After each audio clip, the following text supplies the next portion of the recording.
Welcome to Solo Solutions, short, bite-sized episodes of the podcast which will help you create strategies to improve your physique, your mindset, your performance, your health, and your business. We all know that action leads to momentum, and momentum leads to big goals. These episodes are designed to give you one key tip or one key strategy to help you push through your sticking blocks and get into the best condition, mindset, or business possible.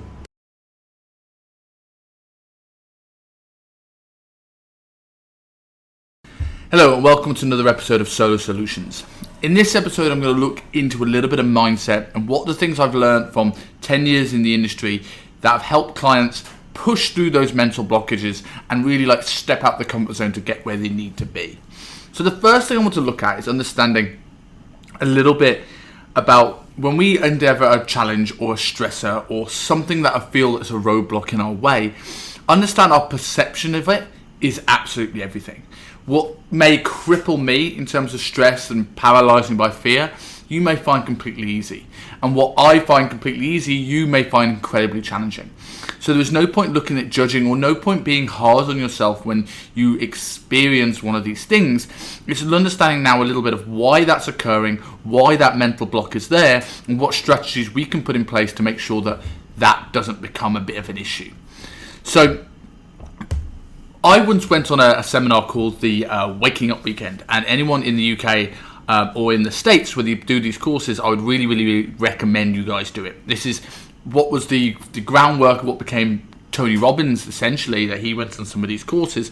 And it's a weekend where you learn a little bit about your own mental sticking points, learn a bit why they happen, and then start putting in some processes about how to, it's not fix them, but how to manage them and how to deal with them. Now, I'm not going to tell you about all the things that happen at the seminar because that would ruin the event for you if you ever go. But I will give you a little bit of information about why this might be happening for you and what these circumstances are. So understand, our body has something what we call our process. Our process is the way we view the world, our perception of the world, and that's based off any actions, past experiences, past stressors that we've experienced in our life up to this point. So if we've had a negative feedback, every time we've done this, we've gotten this, or every time we've spoken to our boss, we've gotten in trouble, every time we chat to a girl, we get rejected, every time we go on a diet, we fail a diet, our body's going to be protective in that, and it's going to put things in place to make those things more challenging in future to protect you from the hurt and the pain that you had previously. Now, as we said, your process is your brain's way of thinking, and that is formed by your past experiences and stresses that you've had in your life. The only thing that influences that is your actions. So understanding that this perception isn't necessarily true, this is based off your individual actions and responses to those actions up until this point. And the same way that if you're going to change them, there's going to be needing some level of action and some level of response from you. Now, if we are paralysed by fear because of the past actions and the past response we've had before, how do we start beginning to actually take those actions when they're now more challenging than ever? And I would start looking at creating strategies or creating ways to change how you think about these events to just get you taking those first small steps forward that will allow you over time to have more positive reinforcement than negative, and which will change your process. I will give you an example. When I was young, I was terrible at chatting to the opposite sex. I used to put girls completely on a pedestal, and it was like, I can't speak to her. She's too attractive. She's 10 out of 10. And either I didn't, which reinforced that I wasn't meeting romantic partners because I wasn't putting myself out there. But that reinforced that I wasn't good looking enough. I wasn't attractive enough. I wasn't interesting enough. Or I plucked up the courage to take some action with it, but I was so amazingly nervous because I didn't feel worthy of this conversation that I didn't put the best account of myself forward. Now, there was a dating coach called Johnny Cassell in London who I watched one of his videos, and he always said that a girl can only be a 5 out of 10 on looks alone. So if they're absolutely the best looking woman you'll ever met in your life, they're 5 out of 10. The other 5 is made up by how interesting they are, how cool they are, what hobbies they have, who is the person behind the looks. And just hearing that changed my thought process from, I can't speak to her, she's a 10 out of 10, to, okay, cool, she makes the first 5, now let's go and see if she makes up the other 5. My fear turned into excitement, and now it doesn't mean I've got a 100% success rate, but now I've had much more confidence and ability going up to people. I did this more and more and more, and in turn, over time, as it's a numbers game, I got more and more positive reinforcement back to the point where these things didn't bother me. Now, how can that relate to your body composition goals or health goals or gym goals? If you've maybe intimidated by the gym, understanding, that going to the gym is going to be the thing that overcomes your fear of going to the gym. If you're thinking that the weight room is intimidating, maybe then starting off with machines, and then next week maybe delving in and using a little bit of the weight room. Then maybe speaking to somebody in the weight room and realizing that people there are there to do their own workout. They're not there to judge or not there to look at you. And over time, you'll become quite comfortable in that environment. Learn the surroundings. Introduce yourself to the PTs. Introduce yourself to the people in that gym, so it becomes more homely than it does become something that you're fearful of. Same thing with going back on a diet if you had negative past experiences. What could you put in place to change the way you think about those things? So once you've worked on things, to set a process, now it's kind of look at, right, how do we allow ourselves to delay gratification? Because anything we do in life, there's always going to be a period of time where we suck at something. There's always going to be a period of time where, we're not as good as we want to be. So how do we kind of get through that? And it's understanding what our true motivation is and our true why is. An exercise I think would be really good for a lot of people to do is get a piece of paper and write why they want to get in shape or why they want to achieve X goal. And then under that, say, why is that goal important? And delve about 5 to 10 times of going deeper, until you found something that truly motivates you, that's truly more important than the donut at the office, that's truly more important than I don't want to do my cardio because it's raining. Because that will allow you to delay gratification at the times where we are struggling. Because we can't rely on motivation. Motivation comes in waves, but we can rely on discipline. And we get discipline by having a driving factor that is really there to push us forward. If it doesn't mean enough to us, it won't happen. When we've got that why, the next step is looking at how we're going to do that. So, by that I mean, how long is it going to take? What do I need to achieve each week to do that? What are the, how am I going to piece this together? What is my game plan? What is my roadmap? And while that's all well and good, and a lot of people get started on that, the next point is really key. And it's, what do I need to do? So when we look at how, getting clarity on how we're going to get there is really, really important to kind of get us moving. That being said, understanding what to do and focusing on the process is the thing that I've found gets the most successful results from people. When the goal is at the back of their mind, but they're not thinking about, the end goal. They're thinking about, what do I do today to be better than yesterday? And those days add up, because you can't control the weight on the scale. You can't control the effects of gravity on you, but you can control the food choices you do, how much activity you do, your recovery, your stress management, your sleep time. These are things we can put into place. So the what is really, really important. And when you've got those things, I think it's really important to set yourself a deadline.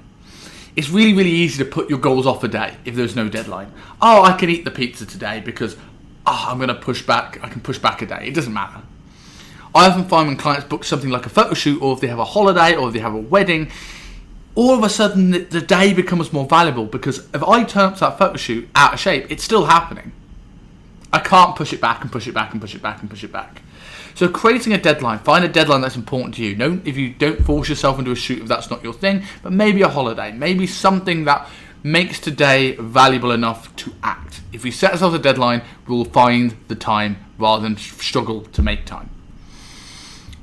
Now, so going into things where we look at self-sabotaging is, Craig Ballantyne always talks about never make important decisions when we're hungry, angry, lonely, or tired. And then look back at this. Look back at those times where you've had some food that wasn't on your plan. Look back at the times where you acted that's not in accordance with your goals, and look to see if any of these things were part of this issue. And it's all well and good putting in strategies in terms of increasing food volume and all this sort of thing, but if we're eating because we're lonely, this doesn't address the issue. If we're eating because we're tired, this doesn't address the issue. So maybe looking at, rather than trying to find the diet that stops this and stops the cravings, maybe look at the bigger picture stuff. Maybe look at, can we make sure we're getting enough sleep?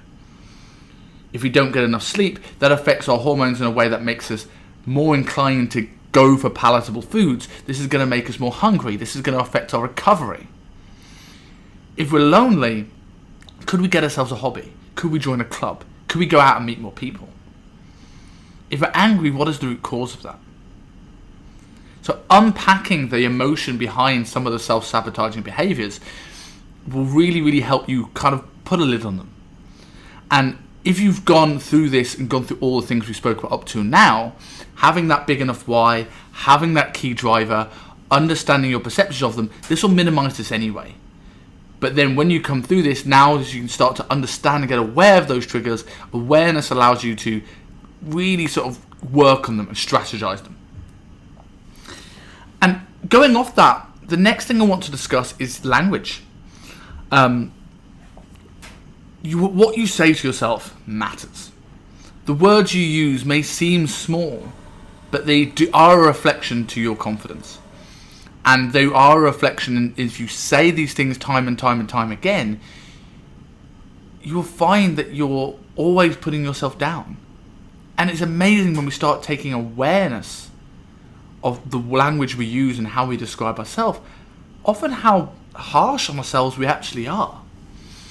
And well, the excuses we make for ourselves that take us further away from our goals and keep us in our comfort zone. So a couple of things I will use an example. The big one I always hear is, I'll try. Now, I hate the word try. It suggests to me that you're half in and half out. You're non-committed to your goals. It's the, if I don't act, I can't fail. But remember, if you don't act, you will always fail. If something means something more to you, action builds momentum. Momentum builds results. So the word I'll try is you not committing from the off. Change that to I will.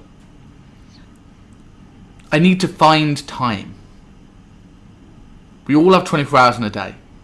If The Rock can do what he does with 24 hours in a day, you can probably do more with yours. I need to make time. If it's important, you'll make it a priority. If not, you'll fill the time with other things. The word sacrifice, although sacrifice is commonplace, people saying sacrifice are necessary for your goals. And I fall into that trap myself of saying those words, but I would call it accommodations. Sacrifices suggest that what I'm giving up is bad, is detrimental to my life. I'm making a sacrifice of not having chocolate, rather than I'm making accommodations for a better version of myself that's more energetic, that's more confident, and that's happier.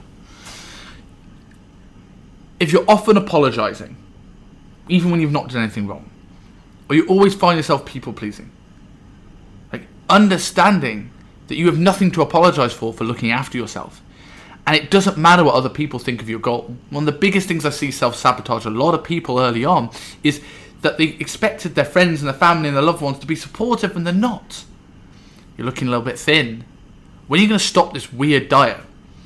I don't understand what's weird about you having a diet that allows you to be more energetic, allows you to look better, allows you to feel more confident, when Friday night pizza is now the normal. And I'm not demonizing that either. I love a pizza, but like, I wouldn't judge that for being normal in the same way that I wouldn't judge someone dieting for being normal. This is your goal, your life. You don't have to answer to anybody. Another one is, I want this to be sustainable. Now, don't be wrong. Anyone embarking on a lifestyle change, we want this to be a sustainable result.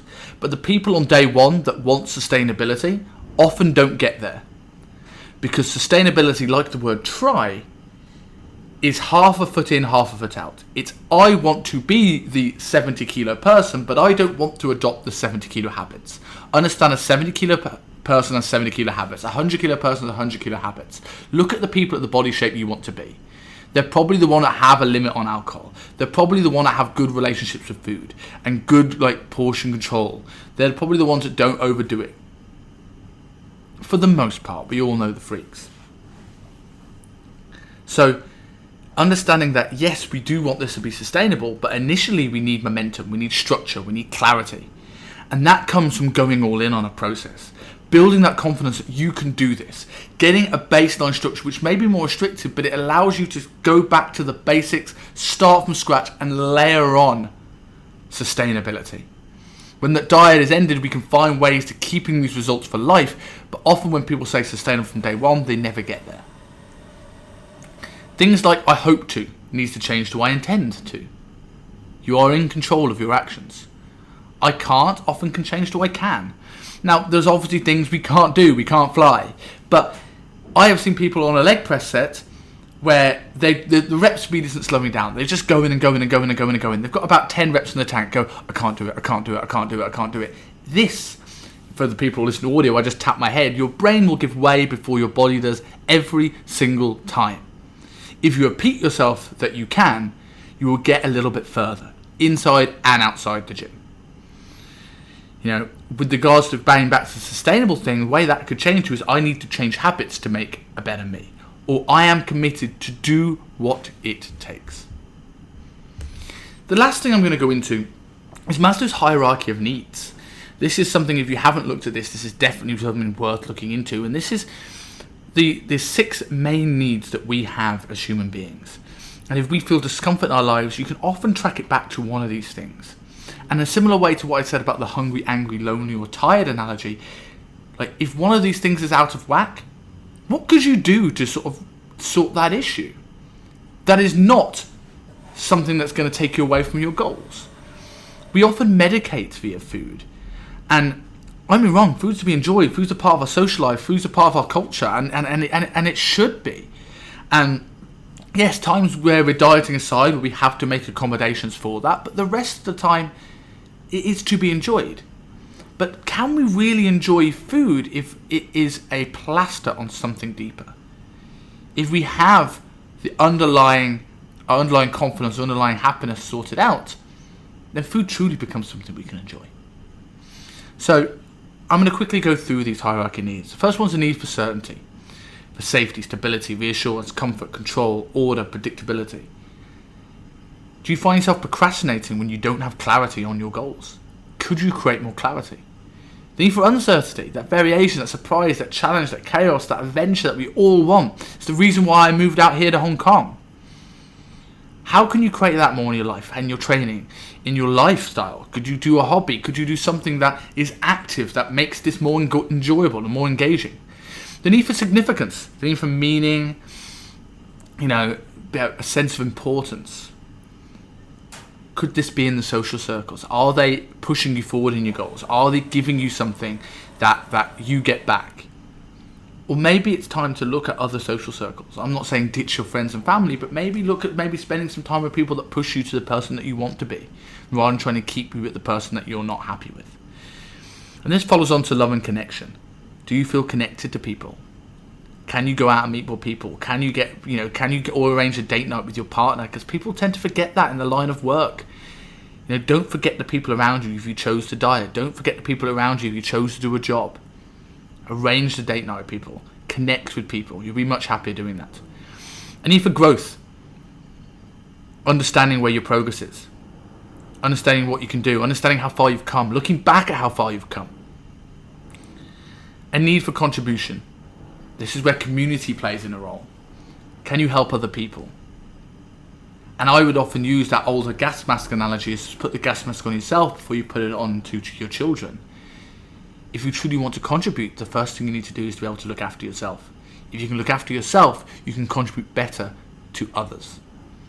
So that's just a few tips of how you can build a rock solid mindset. Obviously, this is going to be a topic of many other podcasts, and this is something that you can delve deep into any of these things. But if this has helped you, please reach out, let me know, give me some feedback. I'd love to hear it. Please share this and tagging me on Instagram at Kingsley Dutton.